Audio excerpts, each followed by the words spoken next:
வாழ்க வையகம், வாழ்க வளத்துடன். குரு வாழ்க, குருவே துணை. உலகெங்கும் இருக்கும் நம்ம யூடியூப் குடும்பத்தினருக்கு டாக்டர் டிவைன் தேஷன் அன்பான வணக்கங்கள். ஜூலை மாத நட்சத்திர பலன் பார்க்க போகிறோம். அதான் நம்ம ராசி பலன்கள் பார்த்துருப்போம். நிறைய பேருக்கு ராசி எது, லக்னம் இது, எதுக்கு பார்க்கணும்னு நிறைய குழப்பம் இருக்கும். பெஸ்ட்டு நட்சத்திரம்னா இன்னும் பர்ஃபெக்டாக போகும். ஏன்னா ஒரு ராசி மண்டலம், அந்த ஒவ்வொரு ராசி மண்டலத்துலையும் 3 நட்சத்திரம் இருக்கும். உங்கள் நட்சத்திரம் என்னன்றதை பொறுத்தா நிறைய வாழ்வியல் மாறும். அதனால் இது நம்ம நட்சத்திரத்துக்கு சொல்கிறோம். அகெயின் நட்சத்திரத்திலே நம்ம பொதுவான நட்சத்திரம் சொல்கிறோம். நட்சத்திரத்திலே லட்சக்கணக்கான பேர் இருப்பாங்க. அதிலேயே நம்ம பொதுவாக சொல்கிறோம். இதில் வயசுக்கு ஏற்ற மாதிரி தசா புத்தி மாறும். நிறைய பேர் நம்மளுக்கு குழப்பம் இருக்கும்ல, இவ சொல்கிறது நடக்கிற மாதிரியும் இருக்குது, நடக்காத மாதிரியும் இருக்குது. ஏன்னா நம்ம லக்னம் மாறும், நம்ம நட்சத்திரத்தில் நம்ம தசா புத்திகள் மாறும். அதனால் நான் ஒரு மெயினான விஷயங்கள்னால் ஒரு 30 வயசுலேருந்து ஒரு 60-65 வயசுக்குள்ளே இருக்கிறவங்களுக்கு ஏற்ற மாதிரி ஒரு தசா புத்திகளை நான் கலந்து சொல்ல போகிறேன். அதுக்கு வயசுக்கு மேலே இருக்கவங்களும் கீழே இருக்க டீனேஜர்ஸ்க்கும் சேர்த்து சொல்லுவோம். அப்பா அம்மா பார்த்துட்டு அதை உங்கள் பிள்ளைங்களுக்கு நீங்கள் பயன்படுத்திக்கிட்டால் அது ஒன்றுமே ரொம்ப நல்லாயிருக்கும். இப்போ ஒவ்வொன்றா பார்ப்போம் வாங்க. இதுலேயே நான் கொஞ்சம் தீர்வுகளும் சொல்லுவேன், வாழ்வியல் பரிகாரங்களும் சொல்லுவேன், தெய்வ வழிபாடுகளும் சொல்லுவேன். நிறைய சிம்பிள்ஸ், நிறைய விஷயம் இதில் பார்க்க போகிறாங்க. கூர்ந்து கவனிச்சுட்டு வாங்க. ஸோ கேட்டை நட்சத்திரம் இந்த ஜூலை மாத பலன் எப்படி இருக்குது? கேட்டை அப்படின்றது புதன் பகவானால் ஆளப்படுறது. ஸோ இவங்க சின்ன உங்களுக்கு குழந்தைங்க யாருன்னா கேட்டுட்டு இருந்தால் பார்ப்பீங்க, இல்லை நீங்களே உங்களுக்கே தெரியும். ஸ்கூல் படிக்கும்போதெல்லாம் நல்லா படிச்சிருப்பாங்க. இன்னொன்று காலேஜ் படிக்கும்போது இல்லை ஸ்கூல் ஒரு +1 +2லேயே பார்த்திங்கன்னா சாமியார் மாரி பேசுவாங்க, இல்லை ரொம்ப ஞானி மாரி பேசுவாங்க. அந்த கேது தசை நடக்கும்போது ரொம்ப ஞானமாக ரொம்ப பேசுவாங்க. ஆனால் பேசிட்டு பார்த்திங்கன்னா ஒரு 20 வயசுலலாம் பார்த்திங்கன்னா டக்குன்னு கல்யாணம் ஆகிடும். சுக்கிரதசை 20-30களிலே சுக்கிரதசை. நிறைய பேருக்கு சீக்கிரம் கல்யாணம் ஆகிடும், சீக்கிரம் குழந்தை பிறக்கும், அப்படியே செட்டில் ஆகுவாங்க. அதை விட்டுட்டாங்கன்னா ரொம்ப டிலே ஆகும் அவங்களுக்கு.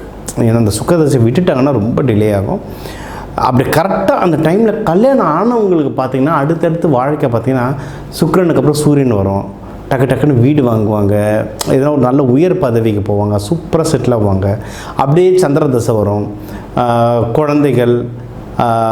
குழந்தைகள்லாம் சுக்கிரன்லேயே கூட பிறந்துடும். உங்களுக்கு அடுத்தடுத்து ஃபேமிலியை எக்ஸ்பேன்ஷன் பண்ணுறதுல பயங்கரமாக இவங்க போவாங்க. செவ்வாய் தசை வீடு வாங்குறது, லைஃப் டைம் சூப்பராக செட்டில் ஆகும்.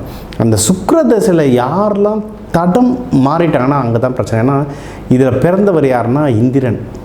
இவங்களுக்கு சின்ன வயசில் நிறைய ப்ரப்போசல்ஸ்லாம் வரும். அதில் எங்கேயாவது தடம் மாறிட்டாங்கன்னா தான் லைஃப் மொத்தமாக அடி வாங்கும். சரிங்களா? இவங்க எல்லாருக்குமே என்னென்னா இப்போ ஒரு நல்ல ஜாக்பாட் டைமுங்க. ஏன்னா குரு பகவான் உங்களை 5ஆம் பார்வையாக பார்க்குற இந்த ஜூலையில். சரிங்களா? ஸோ உங்களுக்கு என்னென்ன பிரச்சனைகள் இருந்தோ அதெல்லாம் தீரும். என்னென்ன நல்ல விஷயம் பெண்டிங் இருந்ததோ அது எல்லாமே இப்போ நடக்க ஆரம்பிக்கும். சரிங்களா? முக்கியமாக எந்தெந்த விஷயத்தில் முயற்சி தான். நீங்கள் என்னென்ன விஷயத்தில் முயற்சி எடுக்கிறீங்களோ அந்த முயற்சியில் நீங்கள் ஃபஸ்ட்டு வின் பண்ணுவீங்க. எந்தெந்த எக்ஸாம்பிள் எந்தெந்த முயற்சி அப்படின்னு சொன்னால் லவ் சொல்லியிருக்கேன். விருச்சகத்துக்கு அந்த லவ்வை தக்க வச்சுக்கிறது பெரும் போராட்டம். ஏன்னா கட்டன் ரைட்டாக பேசுவாங்க, அது ஒன்று. இன்னொன்று கேட்டையில் சில பேர் கட்டன் ரைட்டாக பேசுறதுனால பிரேக்கப் ஆகும். கேட்டையில் சில பேர் சிலுமிசமும் பண்ணுவாங்க. இந்திரன் நட்சத்திரம்னு சொன்னோன்னா சிலுமிச வேலையும் பண்ணுவாங்க. வெளியே பண்ணுறது தெரியாது. இதில் பெரிய கொடுமை என்னென்னா கேட்டையில் நிறைய பேர் வெளியே பண்ணுறது தெரியாது. அதனால தான் கேட்டை கல்யாணம் பண்ணும்போது ரொம்ப யோசித்து மாப்பிள்ளை வீட்லேயோ பொண்ணு வீட்லேயோ யோசிப்பாங்க நிறைய பேர். ஆனால் கேட்டை கோட்டையாளும். ஏன்னா இந்திரன் அவன் பதவியை மெயின்டைன் பண்ணால் எந்த எக்ஸ்ட்ரீமும் போவார். அந்த பதவி மெயின்டைன் பண்ணுறதுக்கு அவங்க அவ்வளோ போராடுவாங்க, அது தக்க வச்சுப்பாங்க. ஸோ கேட்டை கோட்டையாலும். இன்கேஸ் நீங்கள் ஒரு புதுசாக லவ், எனக்கு ஒரு பர்மனெண்ட்டாக நல்ல லவ் வேணும்னா தாராளமாக கிடைக்கும். ஃப்ரெண்ட்ஸு சர்க்கிள் இதில் ரொம்ப பெருசாக டெவலப் ஆகும். குடும்பங்களில் டக்குன்னு நீங்கள் கொஞ்சம் கனெக்ட் ஆவீங்க. ஏன்னா விருச்சகம் குடும்பத்துக்கு நிறைய தியாகம் பண்ணோம், வெளியே காட்டிக்காது. கொஞ்சம் டிஸ்டன்ஸ் மெயின்டைன் பண்ணுவாங்க. என்ன தான் தியாகம் பண்ணாலும் டிஸ்டன்ஸ் மெயின்டைன் பண்ணுவாங்க. அந்த டிஸ்டன்ஸ் குறைஞ்சி கொஞ்சம் குடும்பத்தோடு அந்யோன்யமாக நல்லா ஒரு ஜாலியாக பழகிறதுக்கு கொஞ்சம் சூழ்நிலைகள் அமையும். இந்த வருஷம் இந்த ஜூலை மாதமும் அமையும். நீங்கள் ஆக்சுவலாக எங்கன்னா நீங்கள் ஃபேமிலியோடு வெளியே போயிட்டு வரணுன்னா நீர்நிலைகளுக்கு போயிட்டு வாங்க. இப்போ பீச்சுக்கு, ஆத்தங்கரை ஓரம், ஃபால்ஸ், இப்போ குற்றாலம் ஃபால்ஸு, அதுமாதிரி நீர்நிலைகளாக நீங்கள் போயிட்டு வந்தீங்கன்னா அந்த சந்தோஷம் அதிகரிக்கும். ட்ரை பண்ணி பாருங்களேன். நிறைய இடம் போகலாம். உங்களுக்கு இப்போ நீர்நிலை சார்ந்து போனீங்கன்னா பயங்கரமாக ஒர்க் ஆகும். இது ட்ரை பண்ணலாம். கல்யாணம் ஆனவங்க யாருன்னா மகப்பேருக்கு ட்ரை பண்ணுறீங்கன்னா மகப்பேறு சூப்பராக ஒர்க் ஆகும். இந்த டைம் எல்லாமே விண்டோ தாங்க. கல்யாணத்துக்கு நீங்கள் பார்த்துருக்கீங்களா, திடீர்னு ஒரே ப்ரப்போசலாக வரும். நம்மளுக்கே என்னடா நான் இவ்வளோ ப்ரப்போசல் வருது அப்படின்னு இருக்கும். ஒரு 6 மாதம் கழிச்சு பார்த்தா ஒன்றுமே வராது ப்ரப்போசல், என்னடா இது அப்படின்னு இருக்கும். எல்லாமே ஒரு விண்டோ தான். உங்களை அந்த கிரகங்கள் பார்க்கும்போது விஷயம் நடக்கும், சில டைம் நடக்காது. அப்போது எது நடக்கும்ன்றதை பிடிச்சிக்கிட்டு அதுக்கேற்ற மாதிரி இது பண்ணிங்கன்னா ஜெயிக்கலாம். அதுக்கு தான் அஸ்ட்ராலஜி நம்மளுக்கு யூஸ் ஆகுது. இது ஒன்று. ஸோ நீங்கள் என்ன பண்ணலாம் அப்படின்னா, நீங்கள் பெஸ்ட்டு இப்போ யாருன்னா மகப்பேருக்கு டைம் ஓப்பன் அப் ஆகிருக்கு, நீங்கள் ட்ரை பண்ணுறவங்க தாராளமாக மகப்பேருக்கு ட்ரை பண்ணலாம். கல்யாணமும் ட்ரை பண்ணலாம். ஆனவங்க மகப்பேருக்கு பெஸ்ட்டாக இருக்க டைம். இது ஒன்று. அடுத்து அதான் இது விருச்சகம்ன்றது நிறைய அமானுஷ சக்தி, ஹீலிங் நிறைய இருக்கிறது. நிறைய பவர் ஆட்டோமேட்டிக்காகவே வரும் இவங்களுக்கு. ஒன்று, நிறைய பேர் பிஸ்னஸ் உயர் பதவிகள் இருப்பாங்க. ஏன்னா இதுவும் கவர்மெண்ட்டோடைய ராசி வீடு. கேட்ட நட்சத்திரம் கவர்மெண்ட் நட்சத்திரங்க. இந்திரன் வேறு என்ன சொல்லணும், கவர்மெண்ட் நட்சத்திரம். இதுக்கு நிறைய டைம் நம்மளுக்கு குருமார்கள். இந்திரன் ஏன் இந்திரனாகவே இருந்தானா அவருடைய மினிஸ்டர்ஸ் அந்த மாதிரி. அவருக்கு ஒரு பிரகஸ்பதி குருவாக இருந்தார். சந்திரன் சூரியன்லாம் அவருடைய சபையில் இருந்தாங்க. ஸோ அவருக்கு அந்த இன்ஃபர்மேஷன் தரத்துக்கும் கைடன்ஸ் பண்ணுறதுக்கும் ஆள் இருந்தது. அந்த மாதிரி உங்களுக்கும் ஒரு குருமார் வேணும். எனக்கு ஒரு நல்ல குருமார் வேணும். நான் ஒரு தொழில் பண்ணுறேன், அந்த தொழில் எப்படி பண்ணணும் அதுக்கு ஒரு குருமார். இல்லை நான் ஒரு ஃபேமிலி லைஃப் ஸ்டார்ட் பண்ணுறேன், எனக்கு இந்தந்த நேரத்தில் இதெல்லாம் நான் பண்ணணும் அப்படின்றத எனக்கு கைடன்ஸ் பண்ணுறதுக்கு ஒரு குருமாருக்கு வேணும். இல்லை என்ன பண்ணுறதே தெரியல சார், ஒரு குழப்ப நிலையில் இருக்க, ஒரு 3-4 பிஸ்னஸ் இருக்குது, அதில் எதில் கான்சன்ட்ரேட் பண்ணுறதுன்னு தெரியல, எனக்கு அஸ்ட்ராலஜிக்கலாகவும் பிஸ்னஸ் ஆகும் கைடன்ஸ் பண்ண ஒரு குருமார் வேணும். இந்த மாதிரி இல்லை ஆன்மீகத்துள்ளே போகிறேன், எனக்கு ஆன்மீகத்துக்கு ஒரு குருமார் வேணும். என்ன குருமார் தட்டினாலும் அந்த குருமார்கள் கிடைக்கிறதுக்கு உங்களுக்கு நிறைய வாய்ப்புகள் இருக்குது. கவர்மெண்ட் சம்மந்தமான விஷயங்கள், ஏன்னா விருச்சகம்ன்றது கவர்மெண்ட். நீங்கள் ஏதோ ஒரு ப்ரொமோஷனுக்கு ட்ரை பண்ணீங்க, இல்லை ரொம்ப நாளாக ஒரு ட்ரான்ஸ்ஃபருக்கு ட்ரை பண்ணுறீங்க, இல்லை ரொம்ப நாளாக வேறு ஒரு இடத்துக்கு போகிறதுக்கு ட்ரை பண்ணுறீங்க, இல்லை ஒரு பர்மிஷன் கேட்குறீங்க, இல்லை நீங்களே வீடு டாக்குமெண்ட் ஏதோ ஒன்று அப்ரூவலுக்கு வெயிட் பண்ணுறீங்க, என்னென்ன ட்ரை பண்ணுறீங்களோ நீங்கள் இப்போ ட்ரை பண்ணலாம். கவர்மெண்ட் மூலிமா உங்களுக்கு ஏதாவது ஒரு நல்ல விஷயம் நடக்க நிறைய வாய்ப்பு இருக்குது. அதை கேட்டையெல்லாம் கேட்கவே தேவையில்லை, சூப்பராக அமையும்.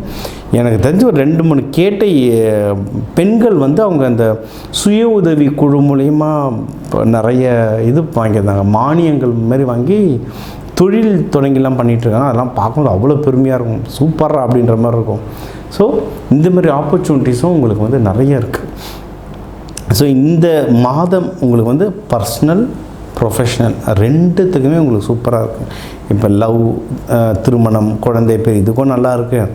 நீங்கள் ஒரு குருமார்கள், ஆன்மீகம், எனக்கு பிஸ்னஸ் பண்ணுற ஒரு கைடன்ஸ் இந்த மாதிரி தேடினீங்கனாலும் இதுக்கும் உங்களுக்கு நல்லாயிருக்கு.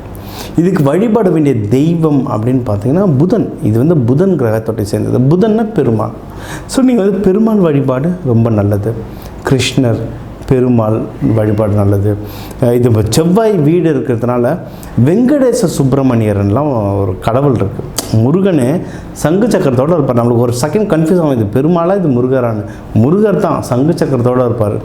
இதில் கும்பகோணம் சைடு ஒரு பழைய கோவில் இருக்குது. அதேமாதிரி சென்னையிலையும் வலசரவாக்கம் அந்த இடத்துல வெங்கடேச சுப்பிரமணியர் இருக்கார். நீங்கள் புதன்கிழமையோ செவ்வாய்க்கிழமையோ புதன் ஹோரையில் போயிட்டு, இல்லை செவ்வாய் ஹோரையில் போயிட்டு நீங்கள் அங்கே ஒரு நெய் தீபம் ஏற்றி வழிபாடு பண்ணிங்கன்னா இந்த ஜூன் மாதம் உங்களுக்கு சிறப்பாக அமையும். சரி, உங்கள் நட்சத்திரத்துக்கு நம்ம பலன்கள், பொதுவான பலன்கள் சொல்லியிருக்கோம். ஒரு நட்சத்திரத்துலேயும் கோடிக்கணக்கான மக்கள் இருக்காங்க. ஒரு நட்சத்திரத்தில் கோடிக்கணக்கான மக்கள் இருக்காங்க. ஸோ எல்லாருக்குமே நான் பொதுவான பலன்கள், அதாவது தமிழர்கள்லேயே கோடிக்கணக்கான மக்கள் இருக்காங்க, எல்லாருக்கும் பொதுவான பலன்கள் சொல்லியிருக்கேன். ஆனால் ஒவ்வொருத்தர் கைரேகை மாதிரி அது ஒவ்வொருத்தருக்குமே மாறுங்க. உங்களுக்கு இது நான் சொல்கிறது சரி நல்ல மேட்ச் ஆகுது, பட் எனக்கு ஒன்றும் முக்கியமான டீட்டெயில்ஸ் வேணும், ஒன்றும் டீப்பாக வேணும், இல்லை எனக்கு ஒரு சில நல்ல விஷயங்கள் நடக்க போது உங்கள்கிட்ட ஜாதகம் பார்க்கணும், இல்லை ஒரு சில கெட்ட விஷயங்கள் நடக்கிற மாதிரி இருக்குது, பயமாக இருக்குது, ஒரு பரிகாரம் சொல்லுங்கள், அந்த மாதிரினா நீங்கள் தாராளமாக என் நம்பர் இருக்குது, கால் பண்ணலாம். என்னால் எவ்வளோ டீட்டெயில்டாக உங்களுக்கு சொல்ல முடியுமோ அவ்வளோ டீட்டெயில்டாக சொல்கிறேன். இது ஒன்று. இதை தாண்டி உங்கள் ஜாதகப்படி எந்த தெய்வங்கள் வழிபாடு பண்ணணும், என்ன பரிகாரங்கள் பண்ணலாம், என்ன வாழ்வியல் பரிகாரங்கள்லாம் வீட்டில் இருந்துக்கிட்டே இருக்கிற விஷயம், வீட்டில் இருக்கிற சமையல் அறையில் இருக்கிற மூலிகைகள், நம்ம எல்லா அரிசியோட மூலிகை தான், எல்லா தானியத்தை வச்சு எப்படிலாம் நம்ம பரிகாரங்கள் பண்ணி புடச்சிக்கலாம், இல்லை நிம்மதியாக இருக்கலான்றதை சொல்கிறேன். தாராளமாக காண்டாக்ட் பண்ணுங்கள். இந்த ஜூலை மாதம் உங்கள் எல்லாருக்குமே அந்த சிவன் பார்வதி அருளால் எல்லாமே நல்லதாக நடக்க வாழ்க வளத்துடன் விடைபெறுவது உங்கள் டாக்டர் டிவைன் தினேஷ். வணக்கம்.